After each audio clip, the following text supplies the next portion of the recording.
అందరికీ నమస్కారం. మీకు నా కథలు నచ్చితే లైక్ చేయండి, షేర్ చేయండి, సబ్స్క్రైబ్ చేసుకోండి. మీ సపోర్ట్ నాకు ప్రోత్సాహాన్ని ఇస్తుంది. నేను ఇంకా మంచి కథలు రాయడానికి ఉత్సాహాన్ని ఇస్తుంది. నమస్తే. కథ పేరు షడ్రుచుల ఉగాది. ఉగాది సంప్రదాయ నూతన సంవత్సరం, వసంత ఋతువు ప్రారంభంతో పాటు హిందూ చంద్రమాన క్యాలెండర్ ప్రకారం కొత్త కాలచక్రం ప్రారంభాన్ని సూచిస్తుంది.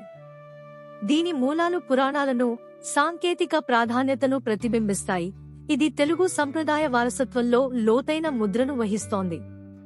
పూర్వంలో, సృష్టి కాలంలో సృష్టికర్త బ్రహ్మదేవుడు తన దైవ కార్యాన్ని ప్రారంభించారు. ఈ పవిత్రమైన రోజున బ్రహ్మకాలాన్ని రోజులు, నెలలు, సంవత్సరాలుగా విభజించారు మరియు జీవనంలో క్రమాన్ని తీసుకొచ్చారు. ఆయన సృష్టి క్రమాన్ని సాకారం చేస్తూ క్రమశిక్షణ మరియు ప్రణాళికను పునరుద్ధరించేందుకు ఉగాది గమనీయమైన రోజుగా నిలిచింది. ఇంకొక పురాణ కథ ప్రకారం ఉగాది మహాసముద్ర మథనంతో ముడిపడింది. అమృతం అనే అమృతత్వ దివ్య పదార్థం మొదట ఉగాది రోజున తెచ్చి దేవతలకు పంపిణీ చేయబడింది. ఈ సంఘటన సృష్టికి ఆశ మరియు శ్రేయస్సు సంకేతంగా నిలిచింది. మరో ఆకర్షణీయమైన పురాణ గాథ ఉగాదిని విష్ణువు మత్స్యావతారంతో ముడిపెడుతుంది. ఈ అవతారంలో మహాప్రళయంలో మానవ జాతిని మరియు పవిత్ర గ్రంథాలను రక్షించేందుకు విష్ణువు మత్స్య రూపంలో భూతాళానికి ఆశీర్వాదంగా మారారు.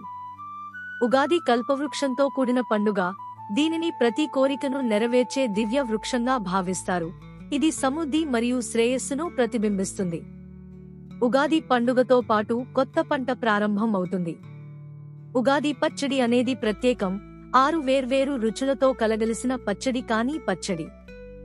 షట్ రుచులతో ప్రత్యేకమైన ఈ పదార్థం మానవ జీవనంలోని అనేక అనుభవాలను ప్రతిబింబిస్తుంది. ప్రతి రుచి జీవితంలో ఆనందం, దుఃఖం, భయం, కోపం, ఆశ్చర్యం మరియు అసహనాన్ని సూచిస్తుంది. ఇది జీవితంలోని అద్భుత సమతౌల్యాన్ని స్వీకరించే జీవన తత్వాన్ని నేర్పిస్తుంది. నిరాడంబరతతో మరియు ఆనందంతో జరుపుకునే ఉగాది పండుగ కాలచక్రాల ప్రాముఖ్యతను మరియు జీవన పునరుద్ధరణ శక్తిని గుర్తుచేస్తుంది. ఇది ఆధ్యాత్మిక ఆత్మావలోకనం మరియు ఉత్సవ వేడుక మధ్య సమతౌల్యాన్ని సూచిస్తూ తెలుగు సంస్కృతిలో ప్రత్యేకమైన ఘట్టంగా నిలుస్తుంది. అంటే తెలుగువానికి తొలి పండుగ ఉగాది పండుగ అంటే.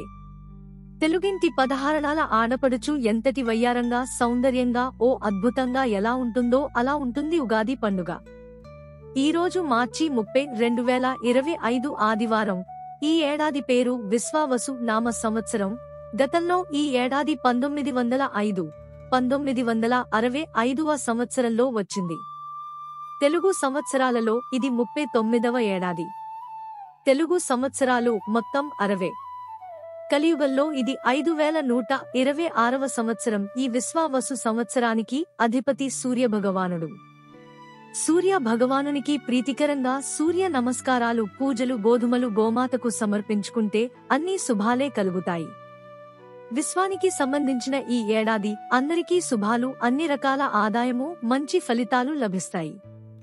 ప్రతి కుటుంబంలో సుఖ సంతోషాలు వెల్లువిరుస్తాయి. అందరికీ ఉగాది శుభాకాంక్షలు.